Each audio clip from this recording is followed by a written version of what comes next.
Let's start that over now that I actually have a microphone on. Welcome back to Drinking It In. Let's talk about my favorite wines from Italy. Italian reds under $25, but greater than $15. Hey, welcome back to Drinking It In. I am your host, Chris Cassara. We are here to help you know more and drink better. And today, this is sort of part two, as I explained in the first video, where we did the favorite Italian red wines that were $15 and under. The list was too big, or the list was too big when I was just doing $25 and under. So this is basically my favorite red Italian wines that are between $15 and $25, but generally stay under that $25 mark. We're going to start in Piemonte, so the northern part of Italy. We're going to go with Renato Ratti Barbera d'Asti. Barbera, you're going to keep hearing a lot of info and a lot of talk about Barbera on this channel. I think the Barbera is an underrated grape, and Renato Ratti makes great Barolos, also makes great Barbera. Love the Barbera d'Asti. Renato Ratti also makes a lovely Nebbiolo, Langhe Occhetti. So this is just a Nebbiolo from the Langhe region. Delicious, delicious, delicious. When you see a Nebbiolo that's not a Barolo or a Barbaresco, right? It just means that you're getting Nebbiolo-based wines that are generally not aged or just come from a broader region within Piemonte. Another Barbera that's really nice is the Vietti, Barbera d'Asti Trevigne. That means in this particular Barbera, they take grapes from 3 different vineyards or commune areas and put that into one Barbera blend. Moro Molino Nebbiolo, again, just another great Barolo and Barolo producer, makes a regular, I'm going to keep calling it regular, but just a Nebbiolo. And that's always a great value. Same thing goes for Paolo Scavino's Vino Rosso.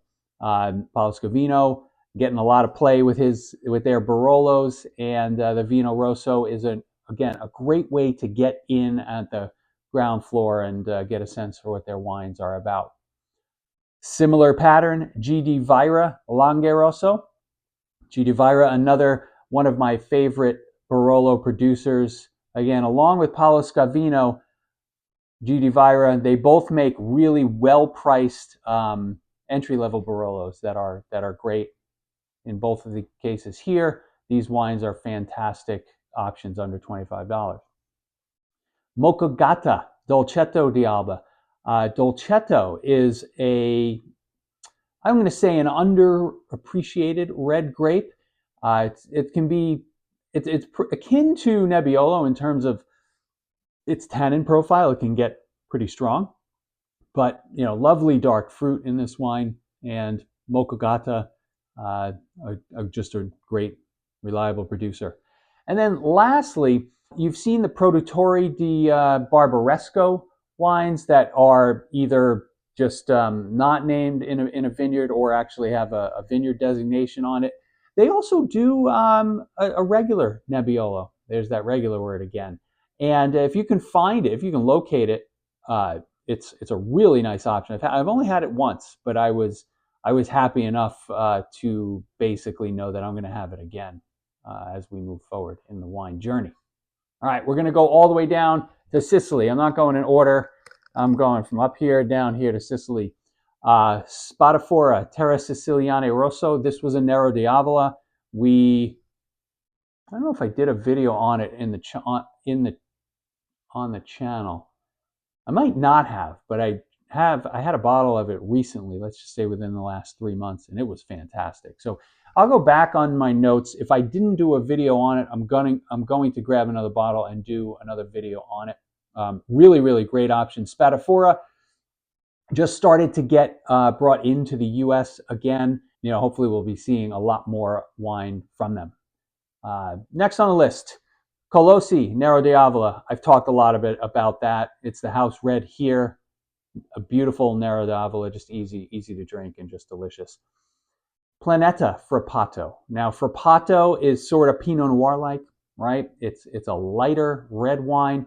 Planeta is just it's one of the standards in Sicily. Great producer, and their Frappato is a great option under the $25 mark. We also have Anna Maria Sala Sicilia Rosso. You've probably seen, I'm sorry, this is Mary Taylor's Anna Maria Sala Sicilia Rosso. So you've probably seen Mary Taylor wines on the shelves before.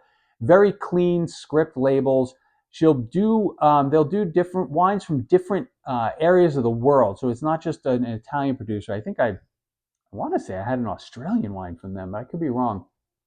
But this wine is a really pretty Sicilia, it's a red blend. I want to say it's 100% Nero d'Avola. If I'm wrong, I'll put the components of the wine here. Really, really great option. And then Planeta has a sub brand called La Segreta. They do an Il Rosso, which is a red blend, and another great option under the $25 mark. Let's go back up into the mainland of Italy. We're going to go back. We're going to Tuscany. A similar pattern here, right? You're going to see lots of wines from great Brunello producers that are doing, declassified wines or just wines that don't quite meet all the DOC G and DOC requirements. We'll start off with Il Poggione Rosso di Toscana, fantastic Sangiovese blend. Argiano they do a non-confunditor, which is their sort, and I think this one is non-vintage too, right? This is a lovely red blend. It's a bigger wine, but a really good option under $25. Alticino Rosso di Montalcino. Rosso di Montalcinos, I love them here. Alticino is a great option if you can find it. Certainly their Rossos with all the good vintages that Italy's been having lately. Great option. Ciacci Piccolomini da Aragona Toscana Rosso. This is another way of getting into Ciacci Piccolomini's wine without having to pay up for their Brunellos or their Pian Rosso Brunello. This one, again, much more of an everyday drinker, but very, very easy to love.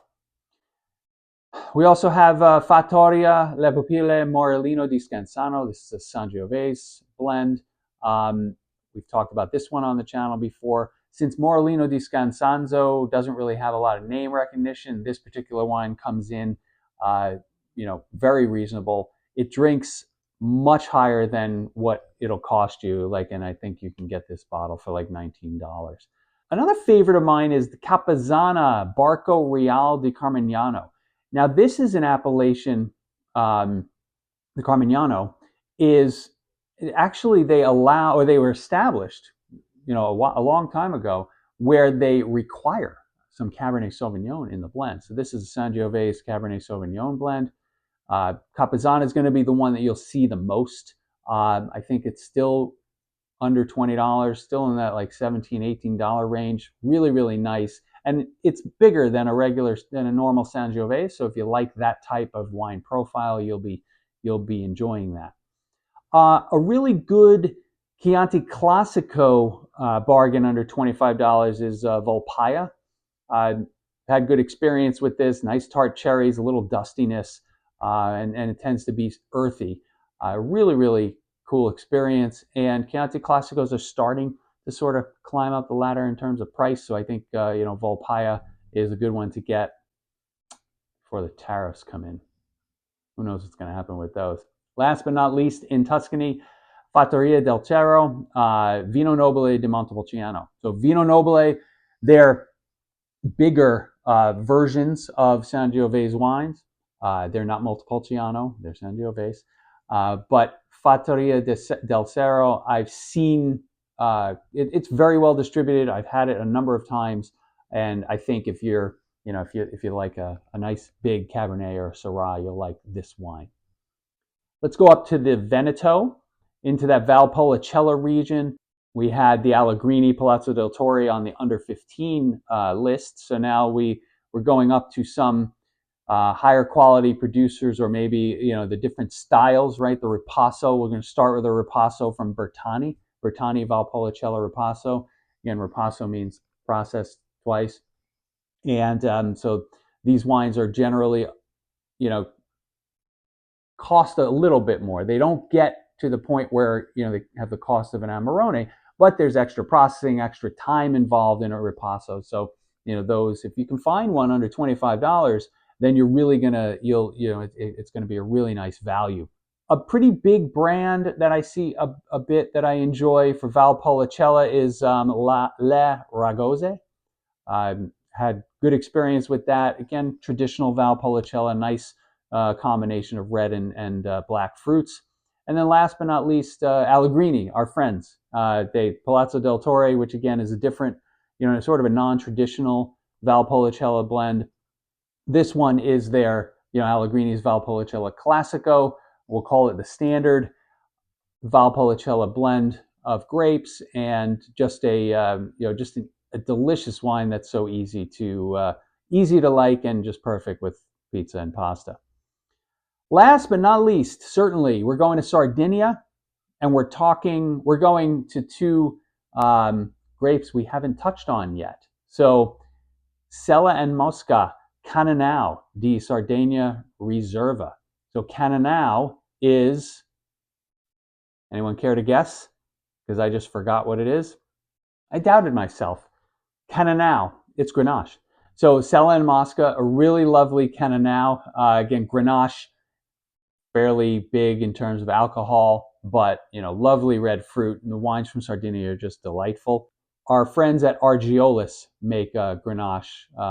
Their Argiolis Costera is another really nice Grenache option that come from the island of Sardinia. So I hope you like this list. I'd like to know if there's anything that I missed, any wines that I should be trying under $25 from Italy that are red that I would love. And I will talk to you guys soon. Thanks for joining.